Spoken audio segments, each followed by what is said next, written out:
Hello दोस्तों, कैसे हैं आप सब। उम्मीद है आप सबका मस्त पढ़ाई चल रहा होगा और सभी हेल्दी होंगे, स्वस्थ होंगे। तो स्वागत है आप सभी का बीएससी वर्ल्ड यूट्यूब चैनल में। आज हम बीएससी फर्स्ट ईयर बॉटनी वनस्पति विज्ञान के इम्पोर्टेंट क्वेश्चंस डिस्कस करने वाले हैं। यही क्वेश्चन आपको तैयार कर लेना है, इन्हीं में से क्वेश्चंस आपको मिलेंगे एग्जाम में। ठीक है, तो पेपर फर्स्ट की हम बात करेंगे, सेमेस्टर फर्स्ट या पेपर फर्स्ट बोलो, 2022-23 के लिए। काफ़ी सारी यूनिवर्सिटी में एग्ज़ाम अभी दिसंबर से स्टार्ट हो रहे हैं और दिसंबर और जनवरी, इन्हीं 2 मंथ में सभी यूनिवर्सिटी में एग्ज़ाम फर्स्ट सेमेस्टर के हो जाएंगे, एक्सेप्ट सेंट्रल यूनिवर्सिटी। जितने भी केंद्रीय विश्वविद्यालय हैं सेंट्रल यूनिवर्सिटी, उसमें भैया अभी एडमिशन हुए हैं, क्योंकि सीयूईटी के अकॉर्डिंग उसमें एडमिशन हुआ था। ठीक है, उसके तहत तो उसके एग्ज़ाम लेट जाएंगे। बाकी जितनी भी स्टेट यूनिवर्सिटी हैं उन सभी का एग्ज़ाम दिसंबर और जनवरी के में मध्य होना है। ठीक, इन्हीं महीनों में तो एग्ज़ाम बहुत नज़दीक हैं, इसलिए सभी टॉपिक आप जल्दी जल्दी कवर करिए, रिवाइज करिए, अपनी तैयारी को बढ़िया से बनाइए। ठीक है, बढ़िया बनाइए। तो आज का जो टॉपिक, इसमें हम क्या पढ़ने वाले हैं। आज हम वायरस विषाणु के बारे में पढ़ेंगे। बहुत इंपॉर्टेंट है, क्वेश्चन जरूर इस पे आते हैं एक आध। इसके हिस्ट्री, स्ट्रक्चर, जनरल कैरेक्टर, ठीक, ट्रांसमिशन वगैरह के बारे में बात करेंगे। डायग्राम जो इम्पोर्टेंट है वो भी आपको मैं दूंगा, शॉर्ट नोट भी दूंगा। फिर हम बात करेंगे बैक्टीरियोफाज की, जिसको हम हिंदी में बोलते हैं जीवाणु भोजी। क्या बोलते हैं? जीवाणु भोजी। ऐसा वायरस जो बैक्टीरिया को इन्फेक्ट करता है। देन उसके बाद में हम वायरॉइड की बात करेंगे। इसमें जो बैक्टीरियोफाज है, इसमें अलग अलग टाइप के बैक्टीरियोफाज होते हैं ना, टी फाज और लेमडा फाज, इन सब के बारे में हम बात करेंगे। टेम्परेट फाज क्या होता है, लाइसोजेनिक फाज क्या होता है, बैक्टीरियोफाज। वायरॉइड के बारे में पढ़ेंगे। वायरॉइड को किसने डिस्कवर किया था, इससे कौन कौन से डिजीज होते हैं एनिमल और प्लांटों में, इसके बारे में बात करेंगे। प्लांट में एक बड़ा ही फेमस डिजीज होता है, इससे जानते ही हो, potato spindle tuber viroid disease. पूरा नाम है potato spindle tuber viroid disease. ठीक, तो ये बहुत इंपॉर्टेंट है। फिर हम प्रियॉन्स की बात करेंगे। प्रियॉन्स क्या होते हैं? वायरॉइड, वायरॉइड और प्रियॉन्स। ठीक है, फिर हम कुछ इंपॉर्टेंट क्वेश्चन डिस्कस करेंगे लास्ट में। तो लेक्चर कुछ इस तरीके से मूव होगा। ठीक, सबसे पहले वायरस से हम स्टार्ट करेंगे।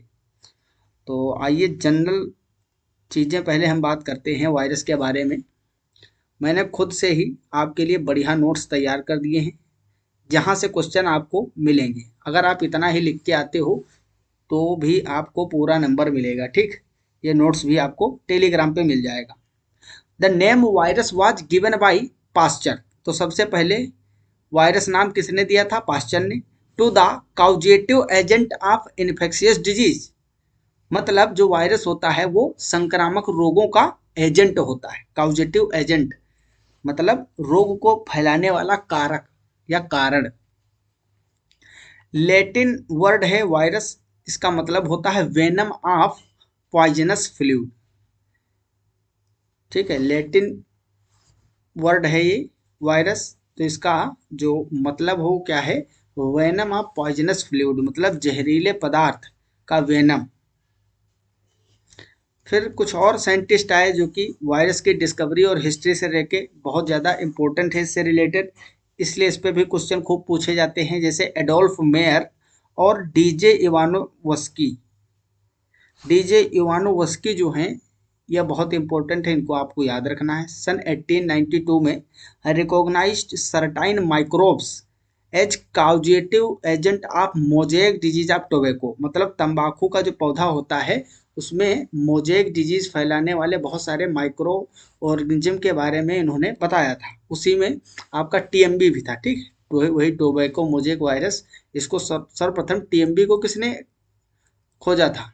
टीएमबी। टीएमबी आरएनए जिसमें होता है genetic material, tobacco mosaic virus, इसको इवानोवस्की ने ही खोजा था। ठीक है, डिस्कवर किया था।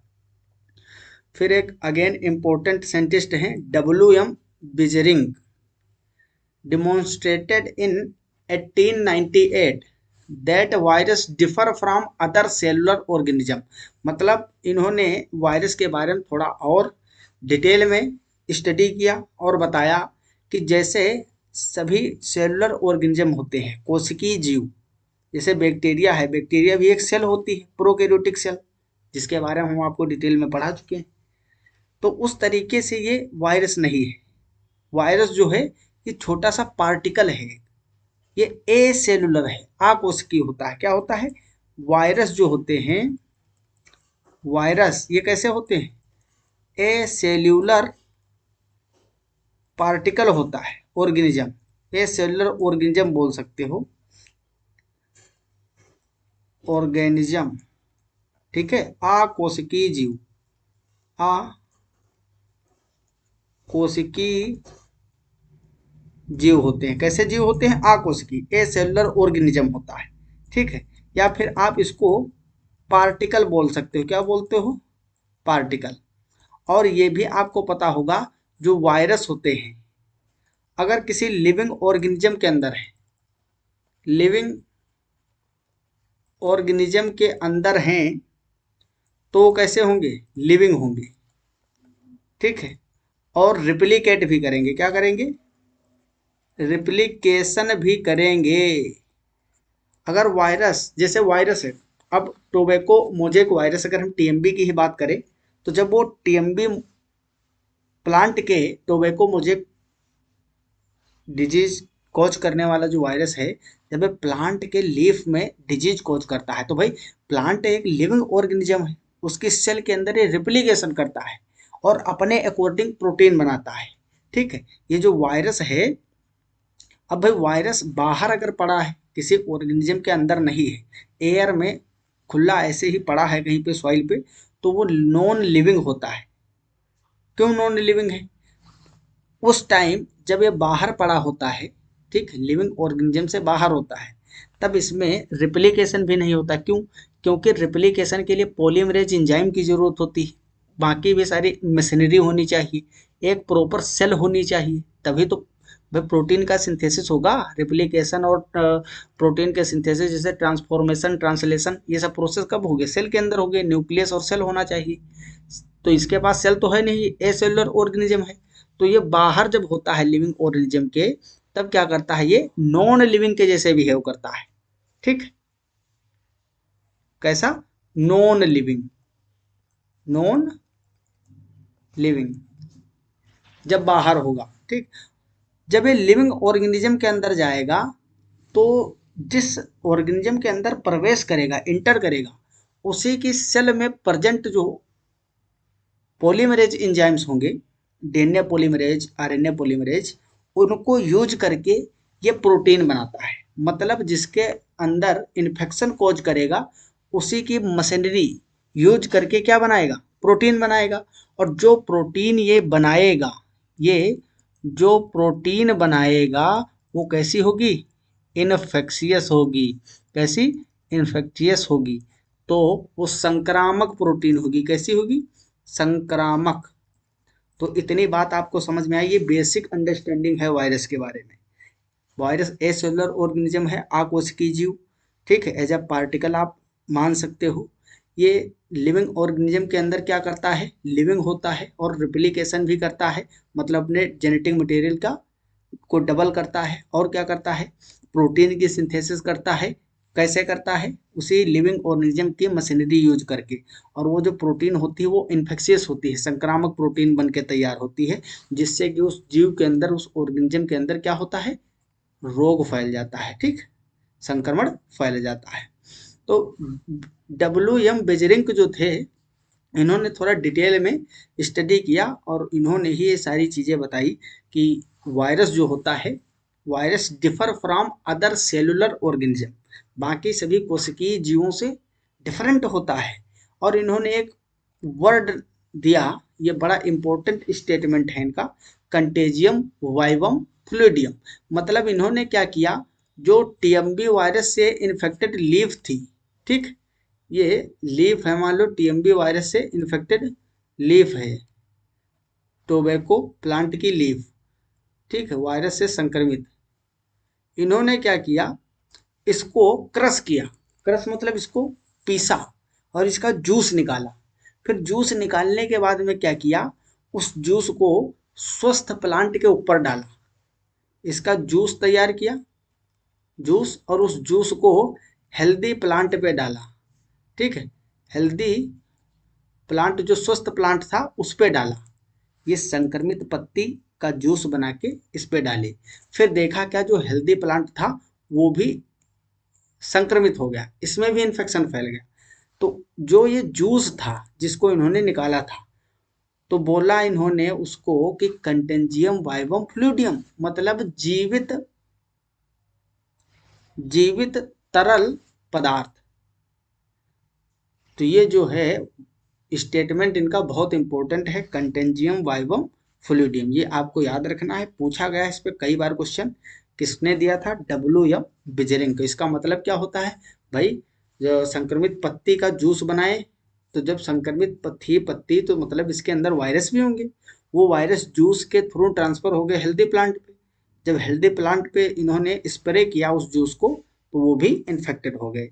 तो ये कुछ साइंटिस्ट हैं जिनके बारे में आपको पता होना चाहिए, और जो बेसिक चीज़ें मैंने वायरस के बारे में बताया है, इससे भी क्वेश्चन कई बार पूछे जाते हैं। चलिए आगे अब हम बात करते हैं WM स्टेनले के बारे में। भाई इनके बिना तो अधूरा है सब सिस्टम, क्योंकि सर्वप्रथम इन्होंने ही क्रिस्टलाइजेशन किया था वायरस का। WM Stanley and organic chemist, ये एक ऑर्गेनिक केमिस्ट थे भाई। इन 1935 he showed that the infection principle of virus could be crystallized, and that the crystals consisted largely the proteins। इन्होंने क्रिस्टलाइज किया वायरस को, और क्रिस्टलाइज करने के बाद में इन्होंने बताया कि जो वायरस होता है मेनली प्रोटीन का बना होता है। फिर आगे चल के और बातें खुल के आई सामने कि इसमें प्रोटीन के साथ में न्यूक्लिक एसिड भी होता है, और मुख्यतः दो ही चीज़ें होती हैं। मेन पार्ट वह वायरस का क्या होता है, अभी हम स्ट्रक्चर आगे केमिकल कंपोजिशन देखेंगे तो उसमें बताएंगे आपको। प्रोटीन और न्यूक्लिक एसिड होता है, हल्का फुल्का लिपिड भी हो सकता है, जैसे कोरोना वायरस, उसमें लिपिड होता है हल्का सा। ठीक, तो कुछ वायरसेस हैं जिसमें लिपिड भी होता है। A virus is there for not simply a protein but a nucleoprotein, ये वर्ड बहुत इंपॉर्टेंट है। And its infection principle is the nucleic acid rather than protein, मतलब वायरस जो होता है सिर्फ प्रोटीन का नहीं बना है, न्यूक्लियो प्रोटीन का। उसमें न्यूक्लिक एसिड और प्रोटीन दोनों चीजें हैं, और जो न्यूक्लिक एसिड है यही क्या करता है, इन्फेक्शन कॉज करता है। Stanley was awarded Nobel prize in 1946 for his discovery. तो भैया इनको नोबेल प्राइज भी दिया गया था, नोबेल प्राइज से सम्मानित किया गया था सन 1946 में। तो ये WM स्टेनली का योगदान है वायरोलॉजी के अंदर। ठीक है, चलिए अब हम बात करते हैं ओरिजिन ऑफ वायरस। तो ओरिजिन ऑफ वायरस जो है, इस पे बहुत ज़्यादा डिटेल में कोई क्वेश्चन आपसे अभी तक पूछे नहीं गए हैं BSc में। ठीक है, फर्स्ट ईयर में ना ही सिलेबस में ज़्यादा पढ़ना है। मैक्सिमम क्वेश्चन आपसे 1 नंबर में पूछा जा सकता है कि इसमें से कौन सी थियोरी है जो ओरिजिन ऑफ वायरस के बारे में बताती है, वायरस की ओरिजिन बताती है। तो तीनों थ्योरी के नाम याद रखना है, इसके डिटेल हमको नहीं पढ़ना है। थ्योरी ऑफ को evolution, retrograde evolution and escaped gene theory. ठीक, तो ये 3 थ्योरी थी जिसके थ्रू ये बताया जाता है कि वायरस की ओरिजिन कैसे हुई। ठीक, अलग अलग ये जो है रेट्रोग्रेड इवोल्यूशन के अकॉर्डिंग बताते हैं कि जो बैक्टीरिया थे प्रोकैरियोट्स से इनकी ओरिजिन हुई है, वगैरह वगैरह इसमें चीज़ें हैं, तो उसको हमको डिटेल में नहीं पढ़ना है। अब हम बात करते हैं general character of viruses, general characteristics of virus. तो भैया वायरस का जनरल कैरेक्टर अगर आपको देखना है तो यूट्यूब पे सर्च करिए general characteristic of viruses BSc world Amar Singh. आपको हमारा डिटेल में एक सेपरेट लेक्चर मिल जाएगा जिसमें हमने वायरस के जनरल कैरेक्टर के बारे में डिटेल में बात किया है। तो वहाँ से इस टॉपिक को आप पकड़ लीजिएगा, क्योंकि भाई जो ऑलरेडी अपलोड है उसको दोबारा पढ़ाने से मतलब क्या है, फिर से उतनी ही मेहनत करने की। उसमें मैंने पूरे पॉइंट लिए हुए हैं। ठीक, तो थोड़ा सा पहले हम आपको बैक्टीरिया के संरचना से, स्ट्रक्चर से आपको रूबरू कराते हैं, उसके बाद में आगे बढ़ते हैं, क्योंकि जिस चीज़ को पढ़ लिया है आपने उसके बारे में थोड़ा सा जान भी लीजिए, फिर हम ये क्वेश्चन वगैरह जो हैं, क्वेश्चन भी आगे बहुत सारे क्वेश्चन भी करना है हमको। ये देखिए भाई, यहाँ पे कुछ आपको दिख रहा होगा, ये है बैक्टीरियल वायरस। ये ब्लैक ब्लैक पॉइंटेड स्ट्रक्चर दिख रहा है, ये बैक्टीरियल वायरस होता है, जो कि 200 एंगस्ट्राम होता है। कितना? 200 एंगस्ट्राम। एक angstrom is equal to 10⁻⁻10 metre. ठीक, तो ये समझ सकते हो आप कितने छोटे छोटे होते हैं। अगर पोलियो वायरस की बात करें तो 300 एंगस्ट्राम है, और जो टोबैको मोजेक वायरस होता है टीएमबी, ये 3000 एंगस्ट्राम होता है, और इन्फ्लुएंजा वायरस 800 एंगस्ट्राम होता है। देन अगर हम बात करें हर्पीस वायरस की तो ये 1500 एंगस्ट्राम होता है, और ये जो है आपका स्मॉल पॉक्स वायरस, ये कैसा होता है? गोल गोल होता है, और 2500 एंगस्ट्राम का होता है। कितना? 2500। तो ये कुछ साइज थे, याद करना चाहो तो याद कर सकते हो, बाकी बहुत ज़्यादा जरूरी नहीं है। ठीक, यहाँ पे इनका साइज दिया हुआ है। ठीक है, इनमें से क्वेश्चन कभी कभी आ जाते हैं, साइज पे नहीं, लेकिन ये वायरस आपको पता होनी चाहिए कौन क्या रोग करता है, भी सब बताएंगे। जैसे turnip yellow mosaic virus, 5X174 virus, tobacco bushy stunt virus, polio virus, alpha virus, adeno virus, influenza virus, herpes virus, tobacco mosaic virus और बीटीलो वायरस। इन सब के यहाँ पे साइज दिए हुए हैं इन नैनोमीटर में। ठीक है, तो ये चाहो आप पढ़ सकते हो, ठीक है, अपने नॉलेज के लिए। बाकी जहाँ से एग्जाम में क्वेश्चन आते हैं वो चीज़ें हम आपको बताएंगे रटने के लिए, उसको आपको रटना भी पड़ेगा। चलिए, यहाँ ये जो पार्ट है, यहाँ से क्वेश्चन आपको मिलेगा एग्जाम में। ठीक, ये इंपॉर्टेंट है। क्या मिलेगा आपसे? ये दो सेक्शन से विशेषतः क्वेश्चन नहीं आएगा। न्यूक्लियोटाइड पेयर्स और मोलिकुलर वेट नहीं पूछा जाएगा आपसे। न्यूक्लिक एसिड टाइप और स्ट्रैंड कैसा होता है, डबल या सिंगल स्ट्रैंडेड, यहाँ से क्वेश्चन आते हैं। ठीक, और जनरली आपको कौन सा याद रखना है, जैसे कि आपको टोबैको मोजेक वायरस, ठीक, और बीन मोजेक वायरस है, पोलियो वायरस है, इनका याद रखना है। ठीक है, बाकी तो सबका आप पढ़ लेना, लेकिन टोबैको मोजेक वायरस जो होता है, इसमें आरएनए होता है, वो भी single standard. Tobacco necrosis virus में भी सिंगल आरएनए होता है, बीन मोजेक वायरस में भी सिंगल स्टैंड आरएनए है, और पोलियो वायरस में भी सिंगल स्टैंड आरएनए है। ठीक, तो ये याद रखना आपको, बहुत इंपॉर्टेंट है, यहाँ से क्वेश्चन पूछा जाता है। ये भी याद कर सकते हो, जैसे adeno virus double standard DNA होता है, इसमें चाहो तो सभी रट सकते हो आप। ठीक, चलिए अब हम बात करते हैं, यहाँ पे कुछ स्ट्रक्चर हैं आपको दिखाते हैं। ये जनरल स्ट्रक्चर हैं वायरस के। ठीक है, बिल्कुल सामान्य स्ट्रक्चर जो होता है वो तो इस तरीके का होता है। ये बिल्कुल सामान्य स्ट्रक्चर है वायरस का। देखिए,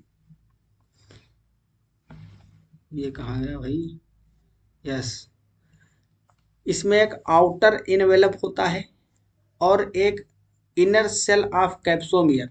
मतलब ये जो राउंड राउंड बॉल आपको दिख रहे हैं ना, ये सिंगल बॉल जो है, इसको हम कैप्सोमियर बोलते हैं। क्या बोलते हैं? कैप्सोमियर। ठीक, और सेंटर में आपका ये वाला जो है, ये न्यूक्लिक एसिड है, न्यूक्लिक एसिड कंटेनिंग कोर। तो ये बाहर इनवेलप होता है आपका प्रोटीन का बना हुआ। ये किससे बना हुआ है? प्रोटीन का बना हुआ इनवेलप होता है, ऊपर कवरिंग, और अंदर आपका न्यूक्लिक एसिड प्रेजेंट होता है। तो ये जनरल स्ट्रक्चर होता है, बिल्कुल बेसिक स्ट्रक्चर। ये देखिए, यहाँ पे एक लीफ है जो कि आपको यहाँ पे दिखेगा, संक्रमित है किससे? टोबैको मोजेक वायरस से। ठीक, यहाँ पे लिखा है ना, टोबैको मोजेक वायरस के सिम्पटम दिखाए गए हैं लीफ पे। देखिए, ये व्हाइट व्हाइट कलर के इस पे अपीयरेंस आपको दिख रहे होंगे। लीफ को एकदम क्या कर दिया है? रद्दी कर दिया है। ठीक, ये जो है ना, ये एरियाज आपको दिख रहे हैं, ये देखिए, ये ये सिम्पटम होते हैं कुछ टीएमबी वायरस के लीफ पर। चलिए कुछ और स्ट्रक्चर आपको दिखाते हैं।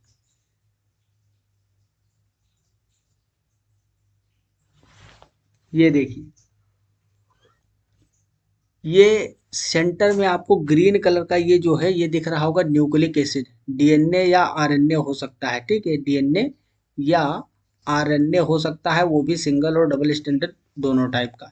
ये जो है ये बॉल जैसे हैं, ये क्या है, कैप्सोमियर।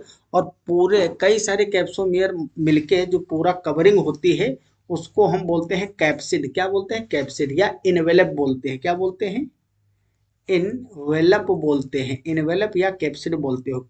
तो आपसे क्वेश्चन पूछा जाता है भाई, कैप्सिड की स्मॉलेस्ट यूनिट क्या होती है, ठीक है, इस पर क्वेश्चन पिछली बार पूछा गया है। तो कैप्सिड की स्मॉलेस्ट यूनिट जो होती है वो क्या होती है, कैप्सोमियर। बहुत सारी कैप्सोमियर से मिलकर बना होता है कैप्सिड। और ये कैप्सोमियर है क्या, किस चीज की बनी हुई, ये प्रोटीन की बनी होती है, किसकी, प्रोटीन की। और सेंटर में न्यूक्लिक एसिड पड़ा है। तो यही बेसिक स्ट्रक्चर है। अब देखिए स्ट्रक्चर में अलग अलग मॉडिफिकेशंस भी मिलेंगे। वो देखिए हेलिकल था, और ये वाला देखिए किस तरीके से है। इसमें ऊपर से जैसे डिबिया नहीं होती है, क्रीम क्रीम की एक डिबिया आती है छोटी, वैसलीन आती है आपकी, उसको लगाते हैं, उसी तरीके की डिबिया होती है, ठीक, डिब्बी टाइप में, समझ रहे हो। तो इसमें क्या है, ये काट के दिखाया हुआ है, इतना पार्ट जो है आपको ये वाला ऊपर से काट दिया गया है। ये कवरिंग, इधर कवरिंग दिख रही है, इधर नहीं। तो ये बीच में क्या पड़ा होता है, देखो ऊपर इनवेलप है ये वाला, और ये क्या है, कैप्सियोमेयर का बना हुआ कैप्सिड। और दो चार दोनों ओर कैप्सिड है, और बीच में क्या होता है, न्यूक्लिक एसिड प्रेजेंट होता है, ठीक है। और ये स्पाइक लिखे हुए हैं, क्या है, स्पाइक। स्पाइक का भी कुछ काम होता है, आगे हम बताएंगे अभी, ठीक। ये देखिए यहाँ पे इन्फ्लुएंजा वायरस का स्ट्रक्चर है, थोड़ा कॉम्प्लेक्स होता है, ठीक। जस्ट ऐसे ही आपका जो है कोरोना वायरस का भी थोड़ा थोड़ा अपीयरेंस होता है, लगभग लगभग। इसमें देखो सेंटर में आपके राइबो न्यूक्लियो प्रोटीन्स हैं, ये न्यूक्लिक एसिड है। ये मेम्ब्रेन लाइक लेयर, बाहर एक मेम्ब्रेन लाइक लेयर होती है। हीमोग्लोटिन, हीमोग्लोटिनिन्स यहाँ पे जमा हो जाते हैं इस तरीके से, कॉर्नर पे ये वाला जो पार्ट है जहाँ से मैं दिखा रहा हूँ, ये वाला जो है, ठीक। और यहाँ पे देखिए थोड़ा सा पार्ट इसमें लिपिड का भी है। तो मैंने कहा था ना कुछ में लिपिड भी मिल जाते हैं आपको। और यहाँ पे न्यूरामिनिडेज प्रेजेंट होते हैं। ये जो डंडी इस तरीके से स्ट्रेट लाइंस बाहर निकली हुई दिख रही हैं, ये क्या है, न्यूरामिनिडेज, ठीक है। तो ये वायरस है हर्पीज वायरस। कौन सा वायरस, हर्पीज। यहाँ पे अलग अलग टाइप के स्ट्रक्चर बने हुए हैं, ठीक। क्वेश्चन इस पे भी आ जाते हैं। ये पहला आपका हेलिकल स्ट्रक्चर का है, ठीक है। इसमें देखिए हेलिक्स है इस तरीके से, जैसे डीएनए नहीं होता। तो ये न्यूक्लिक एसिड है और चारों ओर कैप्सिड प्रेजेंट होता है। ये आपका पॉलीहेड्रल वायरस है। किसका एग्जाम्पल है, पॉलीहेड्रस वायरस का। और यहाँ पे आपका इन्वेलप्ड वायरस है, और ये कॉम्प्लेक्स वायरस, कॉम्प्लेक्स वायरस ये कौन सा है, ये बैक्टीरियोफाज है आपका, कौन सा, बैक्टीरियोफाज, ठीक। ये बैक्टीरियोफाज। तो ये भी बात आपको समझ में आ गई होगी। चलिए यहाँ पे कुछ चीज़ें आपको हम बता देते हैं। What is difference between plant and animal virus. Plant virus और एनिमल वायरस में क्या अंतर होता है। प्लांट वायरस में जनरली जो जेनेटिक मटेरियल होता है is surrounded only by capsid, सिर्फ कैप्सिड से सराउंडेड होता है। It forms the external boundary. और एनिमल वायरस जो है an envelope is present outside the capsid. मतलब प्लांट वायरस में जो जेनेटिक मटेरियल है इसके चारों ओर क्या होगा, जेनेटिक मटेरियल की चारों ओर इस तरीके से सिर्फ कैप्सिड प्रेजेंट होंगे, इस तरीके से, ठीक। कैप्सोमियर होंगे इस तरीके से, और वो क्या बनाएंगे, कैप्सिड। बट यहाँ क्या होता है, एनिमल के केस में क्या होगा, इन्वेलप भी होगा इस तरीके से। ये जेनेटिक मटेरियल है, इसके चारों ओर कैप्सिड तो होगा ही, कैप्सोमियर का बना हुआ कैप्सिड भी होगा, और साथ में क्या होगा, इसके ऊपर एक इनेवेलप भी ढका होगा जिसके अंदर ये प्रेजेंट होगा, ठीक, कवरिंग होगी। तो ये डिफरेंस होता है। इसके अलावा अगर हम बात करें, most plant viruses contain RNA as genetic material, ठीक। ये बड़ा इंपॉर्टेंट पॉइंट है। इसमें सिंगल एक नंबर का क्वेश्चन खूब पूछते हैं कि मोस्टली प्लांट वायरसेस जो होते हैं उनमें जेनेटिक मटेरियल कौन सा होता है, तो जनरली आपको आरएनए टिक करना है, ठीक। और टीएमबी वायरस का तो अलग से याद ही रखना है, टीएमबी में सिंगल स्टैंडर्ड आरएनए होता है। Most animal viruses have DNA as genetic material, मतलब जो एनिमल वायरसेस हैं उसमें जेनेटिक मटेरियल डीएनए होता है मुख्यतया। न्यूक्लिक एसिड सिंगल स्टैंडर्ड होता है, प्लांट वायरस में सिंगल स्टैंडर्ड होता है, और वही एनिमल वायरस में न्यूक्लिक एसिड डबल स्टैंडर्ड देखने को मिलेगा आपको, ठीक। कैसा होगा, एनिमल वायरसेस में डबल स्टैंडर्ड होगा। न्यूक्लिक एसिड लीनियर होता है, लीनियर मतलब समझते हो, लीनियर इस तरीके से, ठीक।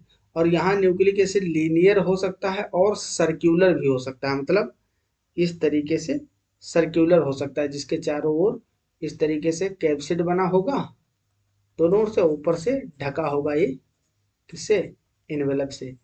यहाँ पे enter the host body through wound और पोर, और यहाँ क्या होता है, penetration enter the host cell through phagocytosis, मतलब ये एनिमल सेल्स है तो वायरस फैगोसाइटोसिस के थ्रू निकलते हैं। कैसे निकलते हैं, फैगोसाइटोसिस, फैगोसाइटोसिस जानते हो, सेल के अंदर फैगोसाइटोसिस कैसे होती है, इस तरीके से वायरस जाएगा अंदर और कुछ देर बाद अंदर घुस जाएगा तो फैगोसाइटोसिस होती है, ठीक।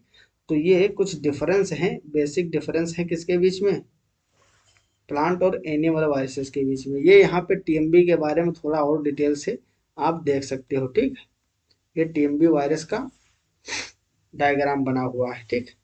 तो टीएमबी वायरस को अगर डिटेल में पढ़ना है तो आप सर्च करिए यूट्यूब पे, लेक्चर हमारा पूरा मिल जाएगा।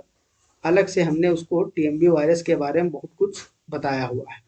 यहाँ पे भी कुछ और जो है वायरसेस के बारे में लिखा हुआ है, जिनको आप चाहो तो याद रख सकते हो, ठीक। ये सब आपको पीडीएफ फॉर्म में मिल जाएगा, तो ये पढ़ लेना। चलिए हम टॉपिक पे चलते हैं सीधा। तो वायरस के बारे में आप बेसिक अंडरस्टैंडिंग आपकी हो गई, अगर पूछा जाएगा तो कुछ थोड़ा बहुत तो आप लिख ही दोगे, ठीक। अब हम बात करते हैं सीधा बैक्टीरियोफाज की। किसकी, बैक्टीरियोफाज। इसको हम हिंदी में क्या बोलते हैं, जीवाणु भोजी। क्या बोलते हैं, जीवाणु भोजी, हिंदी में हम जीवाणु भोजी बोलते हैं, ठीक। बैक्टीरियोफाज क्या होते हैं, ये ऐसे वायरस हैं जो बैक्टीरिया को इन्फेक्ट करते हैं, मतलब ऐसा वायरस जो बैक्टीरिया पे इन्फेक्शन करता है, संक्रमित कर देता है। तो बैक्टीरिया सोचता होगा साला कि हम सबको, सबके ऊपर रोग फैलाते हैं, सबको इन्फेक्ट करते हैं, और जब बैक्टीरिया का वायरस आया होगा बैक्टीरियोफाज, तब बैक्टीरिया सोचा होगा देखो यार हमारा भी बाप आ गया है कहीं से, है ना। सोच रहा होगा कि हमको भी इन्फेक्ट कर दे रहा है वायरस। तो ये ऐसे वायरसेस होते हैं which infect bacterial cell are known as bacteriophage और virus of bacteria. Bacteriophage was discovered by F W. Twort. Again important है ये क्वेश्चन, कई बार एक नंबर में आया है, इसको याद कर लेना, ठीक है। एंड फेलिक्स डी हेरल, तो ये दो साइंटिस्ट हैं, इन्होंने अलग अलग जगह पे अलग अलग टाइम पे इसकी डिस्कवरी किया था, ठीक है। एफ.डब्ल्यू. टॉर्ट बहुत मशहूर है, फेमस है, काफी इस पे क्वेश्चन आता है। They are also known as eaters of bacteria, मतलब ये जो बैक्टीरियोफाज होते हैं इसके कई नाम हैं, या आप बैक्टीरियोफाज बोलो, या सिर्फ फाज बोलो, या फिर वायरस ऑफ बैक्टीरिया बोल दो, या ईटर्स ऑफ बैक्टीरिया बोल दो। तो इस तरीके से अलग अलग नाम से आपसे क्वेश्चन, टिप्पणी, शॉर्ट नोट पूछे जा सकते हैं। फाज भी बोलते हैं इसको, सिर्फ फाज बोला जाता है, ठीक। Bacteriophage are obligate parasites and are found in all such habitats where bacteria can survive, मतलब ये बैक्टीरियोफाज हर उस जगह पे मिलेगा जहां जहां आपको बैक्टीरिया मिलेगा, क्योंकि ये कौन है, बैक्टीरिया को मारने वाला। तो बैक्टीरिया को ढूंढता रहता है, जहां जहां बैक्टीरिया है वहां वहां बैक्टीरियोफाज मिलेगा आपको, ठीक है। कुछ इसके स्पेसिफिक प्लेसेस हैं जहां ये पाए जाते हैं जनरली, तो आप याद कर सकते हो, और याद करना भी है, उत्तर में अपना लिख के आओगे आंसर में तभी नंबर मिलेगा। They are abundant in soil, maximum ये सॉइल में मिलेंगे, भाई बैक्टीरिया भी सॉइल और एयर में मैक्सिमम होते हैं, सीवेज में मिलेंगे। सीवेज जानते हो, सीवेज में तो खूब बैक्टीरिया होते हैं। सीवेज में ऑर्गेनिक मटेरियल होता है पूरा। वाहित मल जानते हो ना, जो ये शहरों का, नलियों का, जो गलियों की नलियों से, नालियों से बहता हुआ जो पानी जाता है आपका, इसमें सीवेज होता है, वाहित मल। तो इसमें ऑर्गेनिक मटेरियल्स होते हैं ना, इसीलिए बैक्टीरिया इसमें खूब ग्रोथ करते हैं, बैक्टीरियल ग्रोथ होती है। तो जहाँ बैक्टीरिया वहाँ बैक्टीरियोफाज। इसके अलावा वाटर जो है फ्रूट्स में मिलेगा, वेजिटेबल्स हो गई, सब्जियां आपकी, मिल्क है, एंड नोड्यूल्स ऑफ लेग्यूम, जैसे सरसों का पौधा है, ठीक, मूंगफली का पौधा है, जो लेग्यूम वर्ग के प्लांट हैं उनके, उनमें बैक्टीरिया नोड्यूल फॉर्म करता है, जैसे राइजोबियम बैक्टीरिया के बारे में पढ़े होंगे। तो जहाँ बैक्टीरिया वहाँ बैक्टीरियोफाज। लेग्यूम में भी मिलेगा, ठीक। स्पेसिफिक फाज, कुछ ऐसे विशिष्ट बैक्टीरियोफाज होते हैं जो कि found in the intestine of bird and animal, मतलब पक्षियों और पशुओं के इंटेस्टाइन में भी मिलते हैं। अगर हम पार्टिकुलर ह्यूमन की बात करते हैं, in human beings phage can be found in intestinal contents, मतलब जो हमारा आहार नाल है इंटेस्टाइन, उसमें मिल सकता है। एलिमेंट्री कैनाल मतलब इंटेस्टाइन, स्मॉल इंटेस्टाइन जो है, लार्ज इंटेस्टाइन छोटी और बड़ी आंत। यूरिन में मिल सकता है, ब्लड में हो सकता है, स्पुटम में हो सकता है, सलाइवा मतलब जो लार है उसमें हो सकता है। पस जो होता है, पस नहीं बन जाता है, कहीं पे चोट मोच लग जाए या दाना वगैरह थोड़ा फुंसी निकलते हैं, पस हो गया। इसके अलावा नेजल एक्सुडेट जो होता है आपका, वहाँ भी ये मिल सकते हैं। तो ये कुछ इम्पोर्टेंट ऐसे जगह हैं जहाँ पे आपको ये मिलेंगे, ठीक। तो अब हम बात करते हैं टाइप्स ऑफ फाजेस, मतलब जीवाणु भोजी के प्रकार। जीवाणु भोजी के प्रकार कौन कौन से प्रकार होते हैं, ठीक। अगेन इंपॉर्टेंट पार्ट स्टार्ट हो चुका है। यहाँ से खूब क्वेश्चन आते हैं, यहाँ से क्वेश्चन खूब सारे पूछे जाते हैं, ठीक। टाइप्स ऑफ फाज आप भी हेडिंग लगाएंगे और इसमें एक एक पॉइंट को आप समझते चलेंगे। क्या करेंगे? समझते चलेंगे। समझते नहीं चलेंगे, लेक्चर ज़्यादा बड़ा हो रहा है, इसलिए हम इस लेक्चर को यहीं पे बंद कर रहे हैं। अगले लेक्चर में है इसी का पार्ट 2 करके आपको मिलेगा, जिसमें हम आगे का पार्ट डिस्कस करेंगे, टाइप्स ऑफ फाजेस, ठीक। इसमें हम T1 T2 T3 T7 तक जितने होते हैं, लेमडा फाज हो गया, इनके बारे में, वायरॉइड और पियोन्स, और प्लस जो इसके क्वेश्चन है इसको हम अगले लेक्चर में करवाएंगे, और संभवतः आपको कल ही लेक्चर इसका मिल जाएगा, ठीक है। तो इसके पार्ट 2 जो होगा, उस पार्ट 2 में आगे का तुम्हारा ये कवर होगा। ये दोनों लेक्चर कंप्लीट हो जाने के बाद में इसका जो है पीडीएफ नोट आपको मिलेगा, ठीक। पीडीएफ नोट कब मिलेगा? जब दोनों लेक्चर कंप्लीट हो, क्योंकि ये पीडीएफ पूरा एक ही में है, इसलिए जब पूरा कंप्लीट पढ़ा देंगे तो आपको पीडीएफ भी दे देंगे, ठीक है। और ये सभी पॉइंट इंपॉर्टेंट है, कहीं ना कहीं क्वेश्चन यहीं से फंसेगा आपका, ठीक। तो सब कुछ पढ़ना है आपको। अगर कोई भी परेशानी है, आपको दिक्कत है, डाउट है, तो आप जरूर कमेंट बॉक्स में पूछिए, हम आपकी पूरी हेल्प करेंगे। मिलते हैं अगले लेक्चर में, मस्त पढ़ाई करते रहिए, तब तक के लिए okay bye, all the very best. जय हिंद, जय भारत।